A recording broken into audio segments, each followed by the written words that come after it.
Well, hello everyone, and welcome again to Hands Across the Water. And what a weekend it was! We've had many shows on here, Baz, haven't we? The Monday Blues, and it hasn't been great for Rangers, but most Mondays now. Touch wood, touch this table I'm sitting on now. It's all going good for us. But before we get into Baz and the usual, we want to invite Marcus on. Marcus is one of the new potters here at Hands Across the Water. Marcus, you just want to introduce yourself to everyone, mate, and we're very delighted to have you on. Yeah, good evening, William, Baz, and listeners and viewers. I'm based in East London, Essex area in England, so very fanatical Rangers fan. So I'm really excited about talking everything Rangers with you guys. There you go, mate. You're more than welcome. As I say, it's like anything. Your first show, bit of nervous, Marcus, but you'll be fine because see these ones in the Yeah, comments. They pretty always much look nerves. after us, mate. They always look after us, so we'll be absolutely fine. But Baz, what about yourself, mate? How are you keeping? You had a good weekend. I think we've all had a good weekend, William, haven't we? Waking up on a Monday, we're sitting lovely in the league. All results went pretty much the way we wanted it yesterday, and yeah, it's a good time to be a Bear, and it's a great time to look forward. I'm buzzing today. I don't know about you two, but we see that song, we're feeling it. It's there. It's definitely there. Yeah, and what about yourself, Marcus? Just before we get into it all, just how was your weekend? Did things go the way you wanted them, or were you? Because I seen in the Rangers report some people were wanting sadly to lose, others were looking harsh to lose. I was thinking, me and Baz just chatting, watching the game together. We were sort of thinking a draw would have been probably the best outcome for Rangers. Yeah, I mean, my gut feeling was not wanting Celtic to win, but then when it came to it and the way things unfolded, I think it worked out really well for us. So I've got no complaints whatsoever. And the win and then 3-0, obviously another clean sheet, but again it all helps with the goal difference. So as Baz said there, it was a pretty good weekend that hopefully we can build on. Yeah, 100%, mate. And there's Big Mioski saying, "Welcome, Marcus." Let me see if we Thank just you. quickly before we get on too much and too forward. I want to chat about Billy Simpson. Just it'll be obviously Billy Simpson's from mine and Baz's neck of the woods and likes the CJ and I and stuff. Who's in the comments? An Ulster man who played for both Northern Ireland and our our one love Glasgow Rangers, scoring 112 goals in 172 appearances for Rangers, and it's the anniversary of Billy Simpson's passing tomorrow. He passed away unfortunately in 2017. That's a picture of him playing for Rangers and another picture of him wearing his official Northern Ireland international blazer at a picture at Ibrox Park. So we just wanted to make a special mention to Billy Simpson. And as I say, it's a name and a memory we have to be keeping alive. Baz, isn't it? At the club, as I say, 172 games, 112 goals. That's pretty awesome, isn't it? Definitely, and I mean we're proud of every Northern Irishman that's played for Rangers and that will play for Rangers in the future. So it's for us, especially, it's a momentous occasion, and heartfelt still his family. I'm sure he's well missed within his own family. Never mind the football circle. But yeah, gentleman and a great advocate for our country. A fantastic man. Yeah, I'm not sure if you know too much about Billy. Maybe you do, Marcus, as I say. But 172 games, 112 goals. It's pretty awesome at any standard of football. Yeah, I mean, I've no reasonable amount, and yeah, I mean, it's an incredible record, and just think it's important to remember any of the club legends. And as you say, there's that inextricable link between Northern Ireland and Rangers, and that's really important to remember his efforts, which is amazing. And hopefully there'll be a lot of talent in the future coming through. That's what we're hoping for. But thank you very much everyone for kind comments as well. So I see his writing and things there for Billy Simpson stuff in the comments, both from Facebook and YouTube. So appreciate that, folks. But it was important to start off with that one. Um, well, let's get into the football then. Baz, we'll start with yourself, mate. Then Marcus, what did you think of the lineup and stuff, Baz? Obviously, a lot of excitement. Ibrox was packed. Everyone was buzzing. Olsen started and stuff. A couple of new faces. So lineup, everyone was buzzing. I thought you were as well when we were chatting, mate. But were you happy enough with who started? Well, just before that, I mean, if you look at what the Rangers media team was doing before the game and how they were trying to engage with the fans and trying to keep everybody there, the full house, the full 90, etc. And and the Rangers fans really took that on board, and that was very evident yesterday. It was a good crowd, they were very vocal from the start. So that obviously worked, and I'm very impressed with the new media team. Is obviously, I think it's a younger fellow that's dealing with that now, so you can definitely see those dynamics changing. But in terms of the team sheet, obviously we were all hoping Olsen would start. He's been the biggest name signing probably we've had for quite a while, so we were all excited and hoping that he would be named on the actual sheet. Young Chucky got his his home debut and his in terms of starting. So I was excited to see him as well. The general thing, I was slightly concerned with Chermini not playing, and that he wasn't on the pitch, because I thought that was the type of game yesterday that would have suited him rather than Miovski. But all in all, William, when I seen the team sheet, I was very, very happy. It was a good side to go onto the pitch, and I was excited for the game ahead. What about yourself, Marcus, when you seen the team sheet? Now, I know a lot of people were, just in case anyone hasn't seen this today, because there's been that much going on. But the good news is Chermiti only had an illness on the day. So it's not something, no injuries, nothing like that, which is good news. So he should be back fighting fit again. But any excitement yourself, Marcus, to see the new signings? Yeah, very much so. I'm glad that they both started. I always think it's better to actually start as opposed to hold people back and then bring them on, because you never know how a game's going to unfold. And I thought they both had pretty solid games. I think Skov Olsen hasn't played a lot of football really since November, and it potentially showed. But I think as the minutes clock up, I think his quality will come through. So it was good to see those two guys. I think the thing that impressed me again was Fernandez. When we think Suter wasn't available, Sterling wasn't available. So this game and the Logoretz game in midweek, he had to sort of stand up, in my opinion, and almost be leader of that defence. And yes, there's things that need to improve, but him and the Giga, I thought, had a decent and a clean sheet. So it's really good that back unit is continuing to have clean sheets. And Asgard as well, I think he's developing, seems to be finding himself. So a pretty decent, solid performance, and all five subs obviously were used as well. So I think Danny Roll always refers to the term minutes. So I think he's acutely aware of the games coming up and injuries and whatever, and trying to utilise the squad as much as possible. Yeah, well, that's a good comment from Marcus there, Baz. Big Fernandez, as my dad calls him, he calls him, he worries sometimes. He's like, if like a big Marvin Andrews, there's days there, he'd not be good, there's days there, he'd be amazing. But he's definitely come on the game, and he's been a part of that defense that's got us those 5 clean sheets in a row. And as Marcus says, he's definitely had to lead the line. Suter's been out a few times injured, and he's had to carry the can, and he's growing into it, isn't he? Well, Marcus makes a great point. I mean, if you'd have thought back 15 games ago, would Fernandez be your leader at the 2 centre halves? You'd have thought everybody was crazy, because he wasn't that point of time in his Rangers career as early as it is. He wasn't there. He wasn't even featuring. He wasn't really doing much.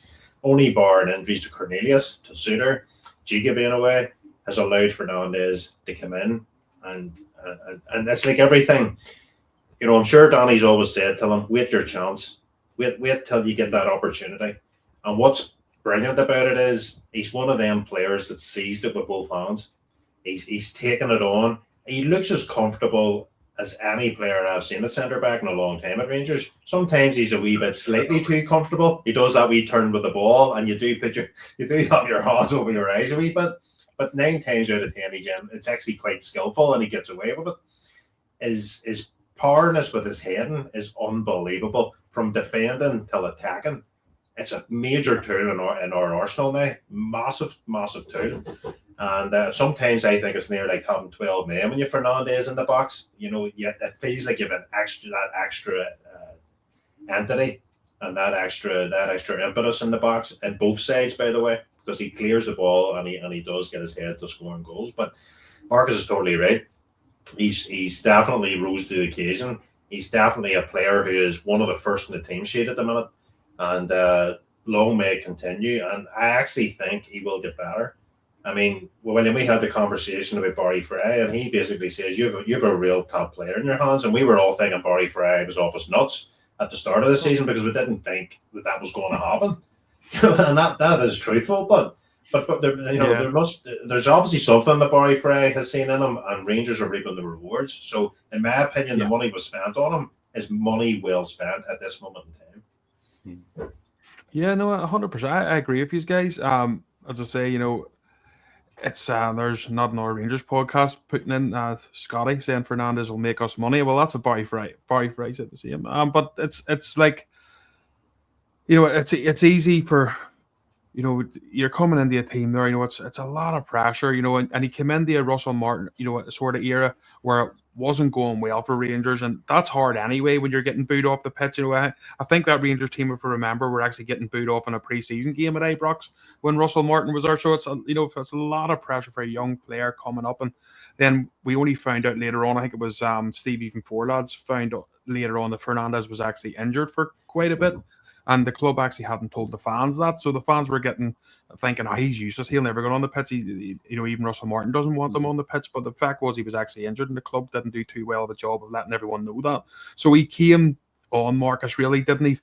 Sort of on the back foot, literally, from the start. Most fans maybe had made, in their head, a picture of him going, he's a big idiot. And he was a bit nervous at the start and made a few mistakes, which doesn't help.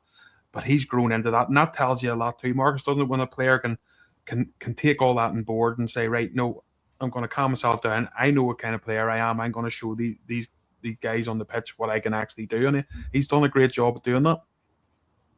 Yeah, I think there's a mental resilience. Danny Rolls mentioned it about the type of player. You can go through physical things, skill-wise, but mentally you've got to be switched on. And I agree that when the team was going through a bad time, some players just went from bread to crumbs, to be honest. But I don't think he was one of them. I think he actually grasped it, worked hard, and saw through it. And I think we're beginning to see it with some of the other players now. Hopefully, Asgard, I think he fell into that category. But team playing better, he seems to be getting a little bit more direction. Some of the other players are playing better, so he can more or less concentrate on his own game. And I just think that sort of multiplies throughout the squad. So hopefully the likes of Antman falls into that category as well. And if he's given opportunities, maybe he'll be able to build his confidence as well. Yeah, and that's another good point, Baz, isn't it? There's players there, and Antman could be another one. Obviously, he only got a few games under Danny Rule, and then obviously the injury came. Yeah. But there's a lot of players that we all would have been saying never going to cut it, and Danny Rose worked with them, and we've seen players come into light. And I think he actually made a comment last week of maybe the shirt isn't just as heavy as what it was 2 or 3 months ago when I first came in, and it's proven to be the case. So there is players that can, like Mark said, there could turn into a decent player. The reality of Rangers is the shirt's at its heaviest when you're not performing and you're not getting results. That's when the Rangers shirt is so heavy on your back, because the fans, and this is Rangers Football Club, the Rangers fans expect Rangers to win every match. It doesn't matter whether it's the league, at the cup, the Europa League. It makes no difference what competition you're in. The Rangers fans want that team to go out there and produce a win. And, under the previous coach, we weren't doing that. And a lot of these players have been dealt very big confidence downers over this. And Altman has fell into that, you're right. And Asgard is the same. Now, Asgard has got slightly better. He scored a couple of goals. I think there's a lot more that he can still improve on. But I do think in terms of the shirt being too heavy, has been slightly taken off Asgard. You see if Rangers fans see potential. You see if they see that you're willing to put in a good shift, they'll slightly lay off your back a wee bit. And I think with Asgard, that started to happen. Altman's a different one. Altman as you say, has got injured early on in Danny's tenure, so he hasn't really had the opportunity to go out there and express himself. What I would say is, with the signings that we've brought in, Altman will struggle to get too many opportunities with Olsen there. I think he is going to find it a bit tougher. Osgaard has it a wee bit slightly better because we don't really have too many number 10s, so he's getting more opportunities. But that it's a heavy shirt. It is a heavy shirt, but the fact that Danny Rowe has got Rangers, 8 wins in a row is certainly helping the players. You can see the confidence with him. That includes James Tavernier. That include and see the last 2 games with Giga. Giga played well the last 2 matches because he's had a good confident centre half beside him in Big Manny. I think them two's played well the last 2 games. And young Magoma, you can see him flourishing under Danny. There's lots of players, even Curtis, when he comes on, he looks lively. So whatever Danny's doing is definitely lifting the players. You can see it in them. Yeah. There's a few comments as well. Don't worry, I will get them because I've starred them so that I can come back to them about the German striker that we're looking at. But we will chat about that later on here in the show. So don't worry, we will have a wee chat and I'll ask the guys what their thoughts are on that as well. So look, we'll sort because there's that much to talk about. We'll sort of breast through the first half, as I say, wasn't great. We were doing okay. We never looked really in trouble either, but we're a bit slow at getting it forward and stuff, and people, the fans were getting a wee bit frustrated. But I thought, likes of Olsen there, I think at one stage there was 5 white shirts, 5 Dundee players around him, so they were doing everything they could. But we also have to respect the likes of Dundee as well. They're coming there, they're not there to take a hiding. They're coming there to play as good as they can, and they've been doing quite well this season. Stephen Presley was getting laughed at the start of the season when he came in. Here's the headmaster. He won't last long. He's done well. He got 3 wins with him in a row. I don't think Dundee's done that in the league for a couple of decades, actually. They hadn't got 3 wins in a row in the Premiership. They were unlucky against Hearts and stuff. So they're no mugs, and they came to play. It was good to see us coming out a wee bit quicker in the second half. But then Marcus, Mr. Reliable, Tavernier with the penalty. And it's a pressure penalty because if you don't score that and you're still 0-0, everyone's thinking, here we go, this isn't going to be our day. But he stepped up and took it and got his 100th goal for Rangers. I thought that was fair play to him. Yeah, I think it's an acquired taste, and I think some of it is maybe he's just been overused because the reliance on him. He's a very resilient player. He seldom gets injured. He's available. He's been played a lot. So, it can divide opinion. Some of his performances have been indifferent this year, but I think recently he's played really well. But have you said, William, that it takes a lot of guts, and there was a penalty in earlier game as well, which was critical. He certainly got the mental resilience, and that penalty came at I think a really important time early in the second half. The crowd then got up, the apprehension was gone, and it's no doubt about it. When it comes to an individual skill like that, he really is a mentally very, very strong person. Yep, I agree, mate. What about yourself, Baz? I say, look, we'll not get into the argument because, as Marcus has said, and he's correct, there's arguments to defend and there's arguments that there's this and there's that. But if we're just talking about the goal scoring, the 100 goals, it's a major thing to do. We're just looking at some names. Or Billy Simpson, who we were chatting about earlier on, is on that list as well. You've got Chris Boyd, and you think about the goals he scored, Baz, for Rangers over the years is only 4 in front of Tavernier, which is, when you think of it like that, it is quite incredible. Well, the reality is James Tavernier's been there for 10 years coming too, so he's been there a very long period of time. But take nothing away from a right back to hit 100 goals in the league, and it's 150 something altogether? It's something like that. Somebody in the chat, maybe give us a total figure in that. That's phenomenal, isn't it? I mean, there's not. He's the highest scoring right back in world football history. And that's something that can't be taken away from him. As you say, we could argue all day about him getting skint down the line a couple of times, or this or that and the other. But when we needed our captain at his best yesterday to get to score that penalty, he stood up and he took it. And what a penalty it was! I mean, it wasn't a scuff. It was straight into the corner. The goalkeeper wasn't getting that in a million years. And the game completely changes. The crowd completely changes, and everything is rosy dozy again. And you have to take your hats off to him for that. We needed him yesterday to step up and do it, and he did. That's the bottom line. And this season is very, very important because we are in with a shout. Every point's going to count. What was going on yesterday with Hearts and Lemons across the city, the way that we had to win, and we needed somebody to step up to be counted, and James Tavernier done it. So 100 goals is fantastic, unbelievable. Like, it really is. Yeah, The other thing I was going to 100%. say. Oh, sorry. Go Sorry, ahead, Willie. Marcus. Go ahead, Neil. No, I was just going to say another thing going on from what Baz said is I think Danny Rolls cited that we don't see it, but in the training ground and whatever, especially with some of the younger players, I think he's been very, very strong in his guidance. And then we see strong guidance on the field. If you remember Nico Raskin's goal against Aberdeen from the corner set piece, it was, Tavernier had almost seen that a minute earlier, got everybody into position. So, yes, I mean, his playing days peak are probably behind him, but I think what he adds both on and off the field is exceptional. And the final thing I'll say is I think it's futile when people look at those figures and say, well, there's penalties, but you get world-class strikers, they they still take penalties, don't they? And it still counts. So good luck to the guys. And when you think about he's been with us, at the depths of when we were in the lower leagues and has stuck through it, and it's good to see him playing in a team that's playing decent football at the moment. Yeah, no, 100%. And the same as you're saying with the penalties, like I said, all the great, even great strikers in the world. If you're looking at your Teddy Sheringham's, your Alan Shearers, guys that have scored hundreds of goals, but they're quite a few penalties as well. Loads of goals from out in the field, of course, but they don't take the penalties goals off you and say, well, we're not adding those ones to the pot. They all add in. That's the whole point of the game, is get that ball in the back of the net, Baz, isn't it, and get it past the keeper. It's a great point from Marcus. It's totally correct. And you mentioned about Harry Kane takes lots of penalties. Cristiano Ronaldo took plenty of penalties. Lionel Messi.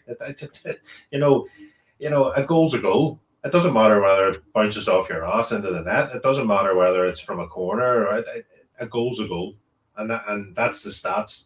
And he scores them more. You know what I mean. And the thing about it is, I don't know about you two, but when James Tavernier put that ball down, I was convinced he was scoring. I wasn't thinking, oh, hopefully the goalkeeper doesn't see it, but hopefully it doesn't hit the post of the bar. I was absolutely convinced that he was going to put that ball in the net. He looked so confident, so assured, and he was convinced where he was putting it. And fantastic. Yep. So, as I say, Scott Kearney says, remember to hit the like button, please, and even better, become a member. It's cheaper than a curly whirly, and it is 99p. Cheap as chips. Cheaper than chips. Chips are a lot dearer these days. I can't even use that term anymore. But we'll move on. As I say, Rangers started to say we're probing here and there. We weren't really panicking at any stage. I think Jack Butland at one stage in the highlights he put his pillow down and a blanket and stuff on him. He was chilling out there. There was not much happening. The defense was holding themselves well and not letting anything get past them. But still, you're going to have that wee bit of a nervousness, Marcus. If as it stays 1-0, and I think this is because, Marcus, we've had such a fear as Rangers fans. Back in the day when I was growing up, Marcus, you've seen Rangers for a lot longer than me, Baz as well. And they would have been games, you'd have seen them under Walter Smith and stuff, and loads of them at Ibrox. Games it's just, they're hard to break down, but you're not panicking in the defence. But it's because I think with so much trauma, Marcus, at Rangers, that we always like, oh, this goal's coming, and 9 times out of 10, it always did. But we were always comfortable before we got the second goal. Yeah, I mean, I think I remember setting back, if I remember the Motherwell game. Motherwell hadn't been beaten in 11 games, and we won that 1-0, and I was really quite apprehensive about it, to be honest. They are a very good team, Motherwell, but I was a bit apprehensive, but we clawed through. And this one, I wasn't quite so bad. I mean, I think they had 8 shots, 1 on target, and I was quietly confident, said, okay, it's not ideal, but I was quietly confident that we would hang on to this one. And then what was really great was obviously the 2 goals in injury time, and put a different complexion on the game, but probably in the context of it, that's what it should have been with 15 minutes to go. But we got there in the end. But certainly, going back to that point about, I think Dundee were very well organised. I think with Rangers being, stronger and stronger, I think that's especially at Ibrox, that's the thing. The team's got to be prepared that opposition are really, they're really going to stack the defence and have to combat that. I'm confident we can, but I think we're going to have to be even more prepared for that.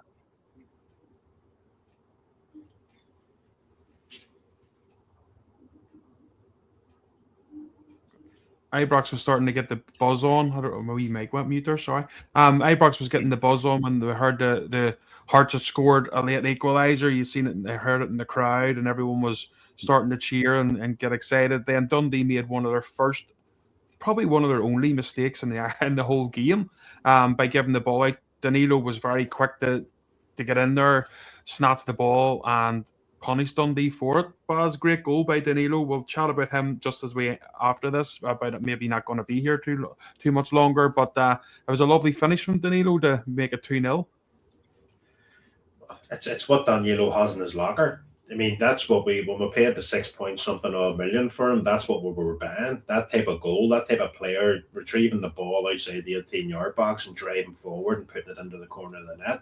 That's what we've been hoping for Danilo since we signed him. Unfortunately, we haven't seen it too often. But yeah, fantastic technique. But even at that, William, he retrieves the ball. He hasn't really played much. So the fact that he actually had the confidence to drive forward and slot it into the corner the man deserves a lot of credit for that, because he's found minutes hard to come by. But when he sees this opportunity on goal, he took it straight away. A bit like Tavernier, he was assured. He knew where he was putting it. Very, very confident. And that goal really does that. If there was any doubts in that game that we weren't going to take 3 points, that's the moment where everybody's fully confident that the 3 points are in the bag. Tavernier's goal was very crucial in terms of when it happened and we needed to get ahead. But Danilo's goal was just as important to get that wee bit of space, the 2-goal lead. And that really, it deflated Dundee after that. Dundee had nothing. That was it. It was game over. Yeah, it felt like a sort of like a boxing match, Marcus, where the killer blow came from Danilo, and that was, and I didn't feel bad for Dundee. Is what I'm saying is, but you're sort of going, flip me one mistake they made all day, and straight away Danilo in. But that's what it's all about, and Rangers are in that form at the minute, Marcus. If there's a if another team's making mistakes, we're actually starting to punish those mistakes, which is something we haven't been doing in the past. But I think Danilo took his goal well. Yeah, no, I think I've read a really good book, Brad Gilbert, a tennis coach, Winning Ugly, and it reminds me of sometimes Rangers are winning ugly, and he, alluding to what you said, William, he called it the boa constrictor effect. In other words, some animals just go for the kill, but others will just squeeze. And I think that's what Rangers did. They missed lots of opportunities, should have gone there. But I just, it's not negative. They worked hard at it. But I like you use the analogy of the boxing match. I just think at the end, that it didn't really have too much to offer. And I just think the missing part of the jigsaw, which we'll no doubt talk about in a minute, is to try and make the most of our chances, irrespective of who the players are, and then the last 10-15 minutes won't be quite so apprehensive. Yeah, 100%. And as I say, if that was a killer blow, well, Presley was definitely thrown in the white towel as Gassama scored the third, and that was totally game over. I thought Gassama, to be honest, what I wanted to see the team start, I would rather have had Gassama on the left and Olsen on the right, because I would have given a bit more balance, but that's just my opinion. But then when Gassama came on the right, which he's not, don't think he looks just as good in the right, but he was on the left per se. I think he was moved over in like 87th minute, quite late on, Baz, and was seen what Gassama's done a few times before, when he's on that left side and cuts in, and we know he can finish. He's done it before, and he done it again. It was a lovely finish from Gassama. Gassama has brilliant footwork. You see the ball close to his feet. He's very, very, very good at how he shifts the ball very quickly in short spaces. I mean, it's actually incredible sometimes how he does it. Sometimes I think, Jesus me, how does that wee man actually do that? It's skillful sublimes. Like it definitely would have been on the old Sky Sports. Remember, he used to do the wee skills and trickeries every Saturday morning. He'd be on it regular. It was beautiful wee touches. And what he does is, because he's so quick, the defenders don't want to commit, so they don't want to put a tackle in because they're scared of fouling him. And it opens up for him. As soon as it opens up for him, you know where it's going. Yeah, it was just one of them days. You just knew it was going in. And tremendous finish from Gassama. I'd like to see him do it a wee bit more and being a wee bit critical of Gassama. I'd like to see him doing that a wee bit more regularly. But certainly he has it in his locker. Fantastic finish. Rounds the game off lovely, 3-0, which we need goals. We need goals for our, probably at the end of the season. Things could go down till the wire in terms of goal difference. So that extra goal at the end could be something we might look back on at the end of the season. And I think that all them goals counted. Fantastic wee man. I like him. I'd like to see him more consistent. But in terms of his goal yesterday, yeah, fantastic goal. Yeah. And as I say, Marcus, what do you think about the Gassama goal? I thought it was a nice wee finish, wasn't it, mate? I said the Baz, we've seen him do it a few times before, but it's something he's got in his locker. Yeah, I mean, he's scored goals like that before, and again, I think even though the opposition will be aware of the danger, I think he's really difficult to stop, and I think, when he stays on his feet, when he's given opportunities, as we saw at the start of the season, I think he's going to be a real asset. Seemed to have lost his way a little bit, but there's been signs, including that if he's given a prolonged position and opportunities, then he's a good player. So hopefully he can stay on his feet a bit more and score. Yeah, 100%. And it's a weird, because you're looking at the, as I say, guys, and we are in a title race, something that we're not used to, which is a disgrace, because at Rangers Football Club we should be used to it all the time, and hopefully in the future we will be. But we're just looking, 1 minute you were towards the end of the game, you were sitting in third place, and goal difference was you were one behind, and then it switched in a matter of minutes. Obviously, when Hearts got the equaliser, we scored a couple of late goals. You're sitting moving up to second with a couple of goals ahead of them lot in third place. So it's going to be topsy-turvy. As I say, we're going to live all those moments on here on the Hands Across the Water with everyone. We're hoping at the end we'll be the ones with happy faces celebrating. But it's just say, Baz, it's going to be an exciting season. It's going to be twists and turns. There's a lot of big games to go. We've got Hibs in the league to come with away to Motherwell. Marcus has said himself, and I've said this in the show a few times, Motherwell, in my opinion, the best football side in that league. And I hope that we're eventually going to be the best football side. But at the minute, from what I can see watching Scottish football, Motherwell's a cracking side. So it's going to be tough tests to come, Baz. But listen, that was a big one at the weekend, and we came out pretty well out of it. So it's good to be on a roll, as pardon the pun. Well, look, the reality is we're the team with the ascendancy. We're the team that's winning 8 games in a row. We have got the form. We have the confidence within the squad. And by the way, there's probably 2 or 3 players that may come in before the end of the window for us. So we may be able to strengthen that wee bit extra. But momentum is there. And if the longer we can keep this run up, the bigger chance we have of winning the league. The reality is, if we win every game between now and the end of the season, regardless of how hard a task that is not, we will lift that title, because we're still Hearts to play twice. We're still Limbs across the city to play twice. The Motherwell games in between, absolutely, they are tough games, and that will show our mettle. But we still have to take care of Hibs. We still, there's still other games other than there's a lot of banana skins there, but there's a lot of banana skins for the other 2 clubs as well. But I just things with Danny Rule, I just get this extra aura of confidence that when it's we've had it with Russell Martin, we've had it with Clement. We sort of listen to them, we're thinking these guys they don't get it. They're not really. We don't have full confidence in them. But I haven't heard anybody. I don't know about you guys, any other Rangers fan that isn't fully confident and fully behind Danny Rule. And it's the first time in a long time we've been behind a manager like that.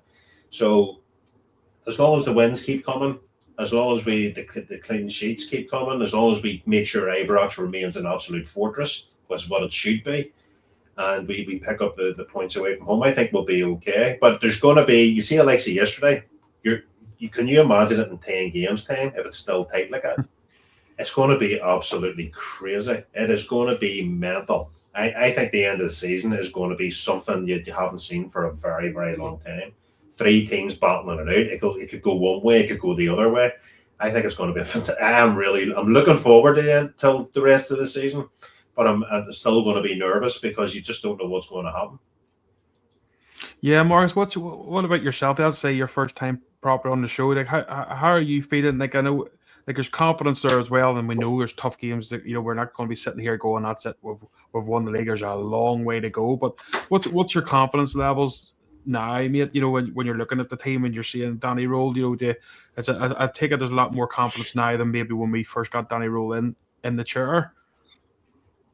Yeah, I mean, I was interested in Danny Roll when he was at Sheffield Wednesday, and I was surprised when Russell Martin left that he wasn't higher up, and we might have got him through default, but I'm pleased that we did. And I mentioned this the other day that although he's a young guy, he's 37, and there's still players playing at 37. He had to pack up playing in his native East German province of Saxony when he was 21. So he got into coaching very early. So he's been coaching for 16 years. And we all know with Leipzig and Bayern Munich and the German national team that he's served his apprentice. So he is a smart bloke. And yes, there's a step up to be a head coach at Sheffield Wednesday, who are a very good club, big club. And then you suddenly come to Rangers, one of the best in the world. That is a huge step. But the one thing I want to dispel the myth is when people have said he's young. Yeah, he's inexperienced on the basis of being a head coach and he's learning, but his coaching acumen, working with Hansi Flick in those environments, he is obviously very, very shrewd. And as Baz says, I think there's a bit of authenticity in what he's saying. It's not the middle management speak. I really liked his ruthless confidence. It was before the game yesterday that he was mentioning about we've got 4 games left in the cup, and in other words, he was saying we are going to win it. He wasn't apologizing for it. He was going through the remaining games. There wasn't any arrogance. There was a ruthless confidence, and he was also quite ruthless, I think, in terms of mentioning about young players getting hyped up, and he's got to deal with it. So yeah, going again to what Baz says, I just think that it installs confidence, and I'm looking forward. Hopefully, if we can get some more players in before the end of January, and the 3 players that have come in, that we can actually see a Rangers sort of with his stamp on it, so to speak. It's going to take a bit of time, but I'm really looking forward to that. I think he's come in and done the right thing and say, right, we've got to win. We've got to shore up the defence. In his 15 games as head coach, he's had 9 clean sheets. Do the basics, and then gradually all the glitzy and glamour things, hopefully we can do again. But I think it's just installed confidence on and off the field, and I think that's what we were desperate for. Yeah. Just show it a quick look at the table there, basically, of where we were. If somebody had said to you then, when you were looking at the table, the first table on the left there, that you'd be in this position in January, you'd have laughed at them, or you'd have thought, Jesus, you just wouldn't have thought it possible, Baz. But to be fair, this is where we are. Incredible position we've got ourselves in. But it's credit to Danny Rowe coming in and having a belief in himself and these players of what he can do. And it's, as you say, we'll chat about players that we want in and stuff. But the board seem to be backing the man anyway. With a couple of good players so far, we're 3 in all together. We're hoping for a few more, hopefully, fingers crossed, before the window ends here in a few days. But it's definitely some amazing stat what he's done. It's quite incredible. Yeah, it's not good viewing if you're a Kilmarnock supporter of how well they were doing and where they're now either. I was actually just noticed Kilmarnock were sitting 3rd, and now they're 2nd bottom, and St Mirren as well. I think they're 3rd from bottom, so that table's fairly flipped over a wee touch. But yeah, if you look at where we are, played 7, 8 points. I mean, I'm sure the 3 of us at that particular moment in time went, league is gone. That league is completely finished. We are nowhere. We're not in the races here. This is going to be a bad season. And if somebody had showed you the one to the right, you'd have thought somebody had made that up.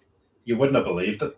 And that's a massive credit to Donny Rowe, a massive credit to Kavanagh, who got out the weak links at Rangers. We know who they are. They're gone. and Rangers have excelled ever since then. And that's what's been most impressive. Too many cooks spoil the broth, I say, and that's what was happening at Rangers. It's been simplified. Danny Rowe's the main man. He's in charge of the team. He does what he does best for the team, and he's only got only. I know we've got other guys in now, with doing different roles, but Cavan is the only one that's actually coming out really and sort of has that authoritiveness over Danny Rowe, and I think that blend is just sitting right at the minute. So yeah, incredible. It's when you look at it, William, it's it's hard to believe. It's it's 7 games and where we are now. Crazy. Yeah. And I just looking at the table of Marcus as well, just while we're actually looking at, as Baz says, because sometimes you get blindsided and you don't look at other teams. You're looking at a Motherwell team who are actually like ourselves, 7 games in with 8 points, Yep. just like ourselves. And you look at that Motherwell team, the gap they had between themselves and Celtic and where they've clawed that gap now. Yeah. 5 points behind them with all games played. So, as I say, we were chatting about Motherwell there. That shows that they are going to have a say as well in this, because they are in fine form. If you look at the table from what they've been doing since then till game 23.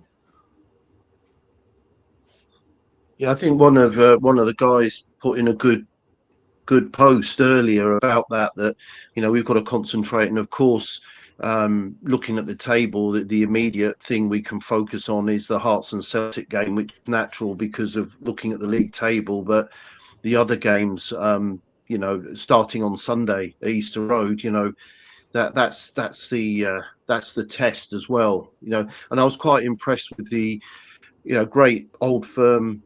Not a great first half performance, but fantastic second half. And then how do you back it up? And we have backed it up. So I think that's the key thing, that not just isolate these, the Celtic and Hearts games, but make sure that we get maximum points where we can from all the other games, because if points are dropped there from the opposition, that's as happened yesterday. I appreciate they negated each other, but that's where it gives us an opportunity to move forward. Yep, 100. That's it. As I say, I'm just looking here at what the comments as well. There's that many flying in, which is good to see. Everyone's pretty lively and happy because obviously a good weekend, which helps. Let's see where else we can go here then. Danilo, Baz, I'll start with you and then we'll go to Marcus. What's your thoughts on Danilo now? Andy Halliday, I was watching the highlights of the Scottish League, and Andy Halliday was on the show doing the sports scene, and he had basically made the comment of Danilo last night and said, look, I think that looks like a guy that might be moving on to pastures new, just going by his celebration and stuff. And then obviously before we came on this evening, it came out that there was a club in Holland maybe looking for a loan move, and then it came out there was a club in Cyprus who've offered 2 million to try and move him on. I put that up on our Facebook page. There's some people don't want him sold for 2 million because we bought him for 6. There was a lot of others going, listen, just get him off the wage bill. If you're getting 2 million, take it. I'm thinking, yes, we did pay 6 million for him, Baz, but that was many injuries ago, many managers ago, quite a few years ago now. What's your thoughts on Danilo, and if you could get 2 million for him, or would you want to hold out for more, or what's your thoughts? It's considering his injuries and the fact that he doesn't look like he's going to get much game time, and then you have to move him on, because if Danny thought that Danilo could offer more, Danilo would be playing more minutes. He's not doing that. In terms of Andy Halliday saying about Danilo after he scored, I think it's a personal thing with Danilo, because it was a fantastic goal. I mean, the way he worked it, the way he scored the goal, and I think for Danilo, he's looking at himself going, "This is what I should be doing every week," and this hasn't worked out for me here. I think it'll be one of the biggest regrets of Danilo's career, Rangers, that he didn't take his potential and his what should have been. I think that was a part of me from Danilo there yesterday, but not whether he's going to be there or not, but just a personal thing for himself. He knows what he can do. He knows his abilities, but it just hasn't worked out for the lad. And probably actually him scoring that goal, probably that's why it made him feel a bit more down, because he knows himself what he can do when he has the chance. And that's what I took from it with Danilo. 2 million, I don't know. I think considering how long is his contract, what's he got left? Is it 2 seasons? I don't think it's much more than that. I'm not 100% Um, sure on that. I'm not too sure, but it couldn't be much longer because he hasn't signed a new deal and he's been at the club for quite a while. But yeah, unfortunately for Danilo, Rangers need to move on, and if it's 2 million, take it and bring somebody else in. Well, Marcus, before we talk about who we could potentially get in, I'll just ask you your thoughts on Danilo and whether or not you think it's maybe his time to move on. I think it is. He scored a good goal yesterday, and then if we draw, seems an eternity ago now, early in Danny Roll's reign, that 1-0 win against Hibernian, if you remember. So Yep. there's shades of potential, if you like, but I just think it's got to a stage, and it happens to a lot of players, that it's probably best to move on. When he came from Feyenoord, maybe he's more suited to the Dutch league. I'm not sure, but I just think in a way you've got to cut your losses. And as you guys said, that fee was from a previous regime, and clearly we've got to try and offload players. Mr. Cavana is a very good businessman, and it's one thing turnover, etc., but you've got to also recuperate, and it might be a situation that you almost cut your losses and then free some wages, and then enable potentially to bring somebody out. I don't think there's been any lack of effort when he's been on the field, but Yeah. Obviously injuries and that, he's just not been able to hit the ground running for any sustained period. Yep. No, I can't really argue with any of that there, Marcus, to be honest with you. There's just a quick note here. Let me see, where are we? All right, lads, it's Jack from Ibrox Roar. So Ibrox Roar is a WhatsApp group that I'm in as well. There's loads of different Rangers groups out there, but Ibrox Roar is one of them, and it's really good. Great bunch of people in that chat. So I'm going to put up descriptions and stuff of how to get to them. If you want to, I'll put one on YouTube in the comments, and I'll put a link as well over on our Facebook if you want to join in with Jock and the crew on the Ibrox Roar. It's really, really good banter, and always great crack. Even when you're feeling down or whatever, them boys will always pick you up, and gals that's in that chat. It's really, really good crack. So thank you, Jack, for coming on, buddy. Appreciate you writing in the comments, mate. Great wee group you have there. Right. So let's go into what most people wants to probably chat about. It took us 47 minutes to get here, but we're getting there eventually. Ran Nadiri. I don't know, Baz, Marcus, if you know too much about this guy, but Baz, we'll start with you after I read this out. So it says, it's Sky Sports News in Germany. Glasgow Rangers are now pushing to sign Ran Nadiri with immediate effect. Rangers have made a €3 million offer for the German third division side, Hansa Rostock. The offer is on the table. 22-year-old is a promising striker, 8 goals, 5 assists. He's keen on the move. Talks between the clubs are ongoing, and Nadiri is hoping an agreement can be reached. Now, I went obviously the old YouTube, and you know how that is. It's infamous. You go to the YouTube, everyone looks amazing, but this guy does look the part. And see, to be honest, it's one of those players. He seems to got a bit of pace about him. Can finish, which is something, Marcus, you spoke about earlier. We need players that can actually score when they get into the positions. But another string to his bow, Baz, that I've seen with his height being 6'4", a lot of his goals and his assists, especially, have came from corners, being at the front post, flicking them on into the mixer from the front post and stuff. So maybe Rangers and Danny Rose looking at him not just from his scoring ability, but also how good he can be offensively for us in these corners and set pieces that we're using quite a bit now. I'll be totally honest with you. I know nothing about this guy whatsoever. Going by his picture, he's wearing a nice coloured shirt. That's a first plus for him. The old red, white, and blue. That takes it back straight away. I'm sure some fans might look at slightly negative that he plays in the German third division. And I'm only saying that because of the fact it was just signed Olsen and we've signed players that are playing in higher leagues. Yeah. But the fact that Danny Rose is identifying certain players, and he certainly knows the German market, so he obviously this could be a gem that's in lower divisions that just hasn't been given the chance.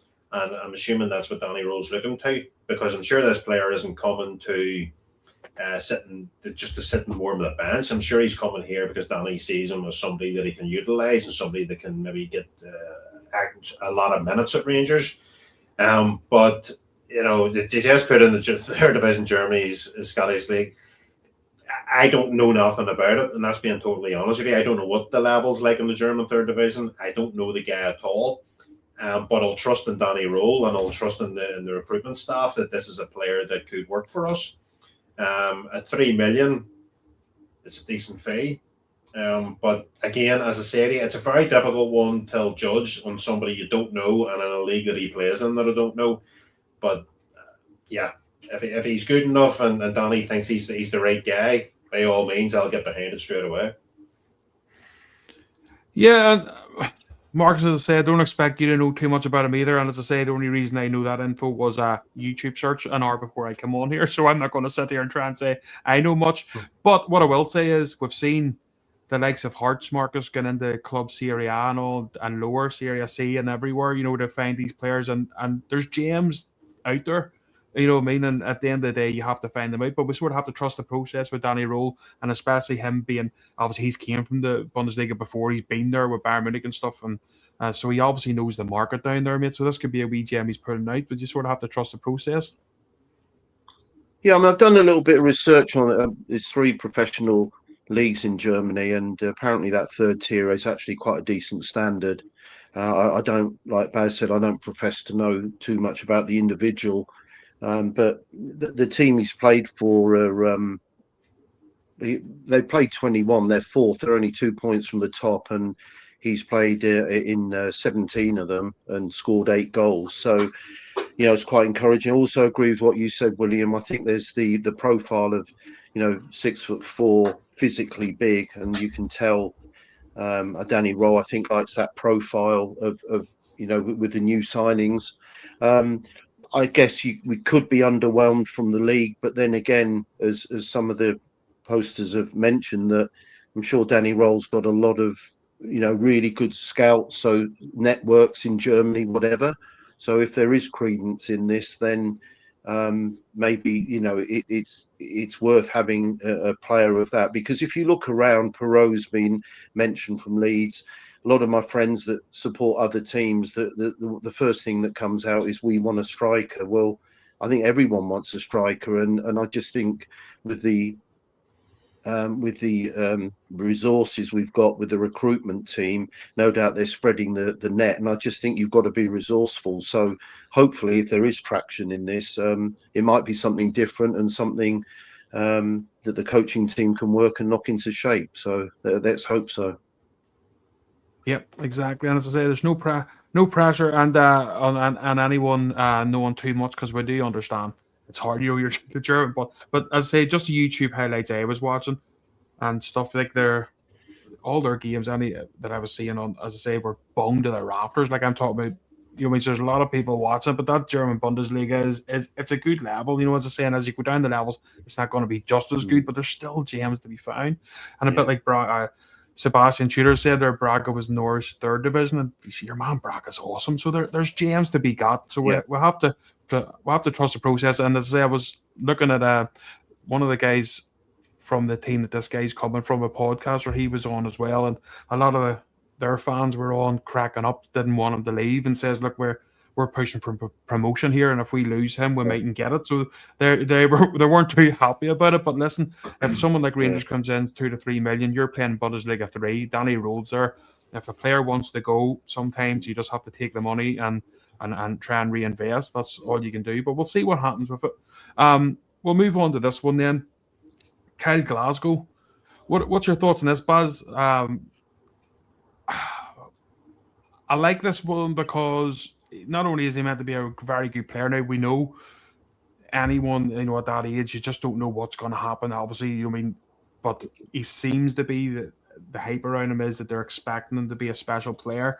But I think it's a lot of clubs down in England were offering more money at that level, which they can, because they can take a punt easy enough. Wherever we have to be a bit more careful of splashing the cash about, especially on young, unproven players. But does it prove maybe that the likes this young fella likes what he's hearing from Danny Roll and the future for Rangers, if he's willing to sign that contract, Baz, and maybe he does see a pathway for himself into the first team eventually? But it's a good sign that we're keeping young talent like this and they're wanting to stay.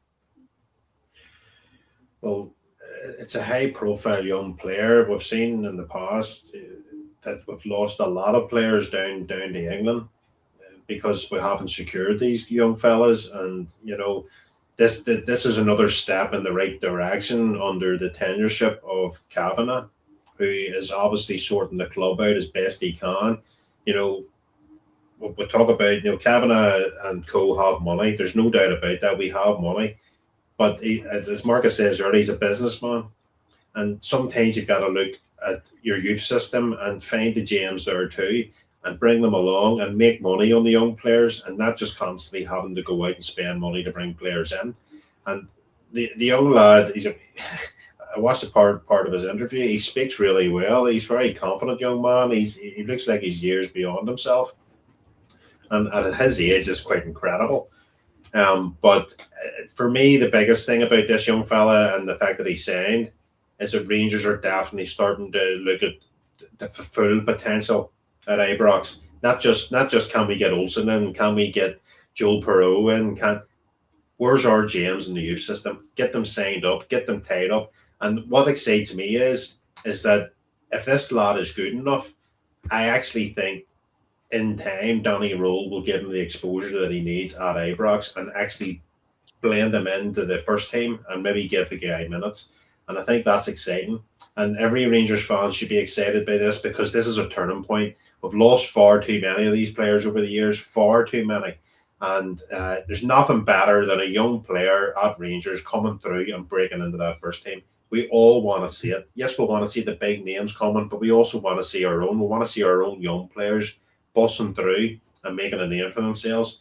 And he's got a great second name too. That'll help him at Rangers as well. That Glasgow playing for Rangers. It's absolutely fantastic. But yes, lots of potential. And again, I'll reiterate it, and I've said this a couple of times, but it's just great to see Rangers are really looking at the full potential all round, from youth level right up. This is a good signing for Rangers. Yeah, the likes of Marcus, the likes of AC Milan, Borussia Dortmund, a host of Premier League clubs have been interested in this young guy. Portugal's already given him a debut for their under-16 side, so they're obviously noticing him. Scotland as well. Danny Rule wanted him to play in the last cup game there, but a ridiculous rule in Scotland meant that he couldn't actually play because you have to be 16. But he will be 16 in a month, so you might see him in the if it works out in time. I'll double check the dates. He might be in time for the next stage, or it might be. I don't know if we're playing Queen's Park or if that's been confirmed or not yet. Or Shamrock, we're still waiting, I think, on that one. Not sure if that's been confirmed, which team it's going to be. But it's good to see that we're not losing these players at an early age. That's what I was saying. Hopefully he likes what he's seeing, and that could be a good sign for us, for where Rangers are heading. I think it stems again from the head coach. Steve Smith's moved up from the academy. Liam Ross has now taken over. It's been documented that a lot of the youth players, they do actively take part in first team training. So there's a link happening. And as you referred to, Kyle Glasgow and Ashton Scully wanted to be included in that Annan Athletic game. Zebedee Lawson obviously played. So again, I just think that there's an intent from the head coach that he is really showing an interest in youth development. And if that's happening, if you've got somebody there, rather than him being in an environment and say, well, there's not really a pathway, there's not really an interest now.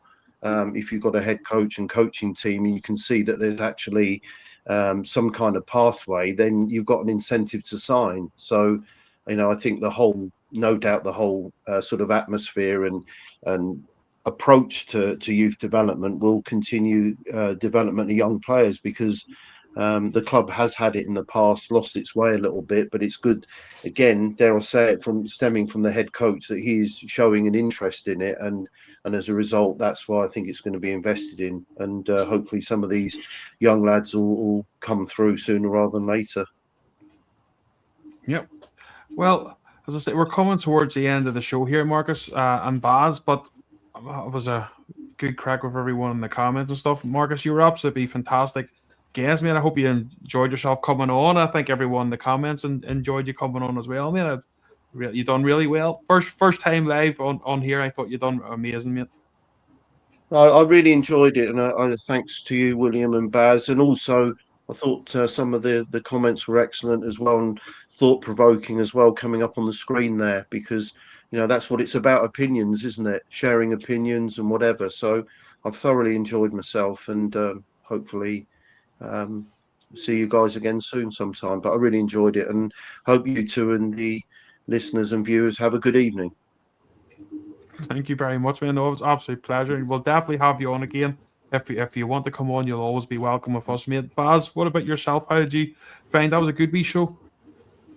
That's great. Marcus takes the pressure off me and getting questions hit at me for an hour, so I can sit back and listen to Marcus for nearly half the shows, which is good. No, Marcus, you're a fantastic guy. Your knowledge of Rangers is absolutely is as high as I've ever heard anybody talk. So fair play to you. Fantastic show, and there's a good blend tonight. So yeah, and we're all happy. Rangers are winning. It's a good time to be a Potter, Marcus. It's a good time to be a Potter, man. Yep. Yeah, it's a good job. It was not in September or October. No, no. Oh, there'll be sad times to come. I'm sure there'll be tops and turvies, as we know in football. But in the main, at the minute, it's good fun. But as I say, I really enjoyed it. Guys, as I say in the comments and ourselves here on the show, really had a good time there. Just before we go, as I say, I'll just one last time about the memory of Billy Simpson, who came from Northern Ireland and was a Rangers great, and it is his anniversary of his passing tomorrow. So that's an important one for us here to notify. I will be with you again on Friday. We're going to be having the Tamacmin club on, one of their representatives, which will be fun. And as I say, that's something we've wanted to do here for quite a long time. Hands Across the Waters, having different Rangers supporters clubs coming on and chatting about their clubs and the good memories and all the great stuff that your clubs have done for supporting Rangers through the years. So as I say, that we'll have that one on Friday if you can come in and tune in at 6 o'clock, I think that is. But thank you everyone for joining us. We'll be back with you then and then again on the Monday. But I hope you have a great week, a great weekend, and come on the Rangers.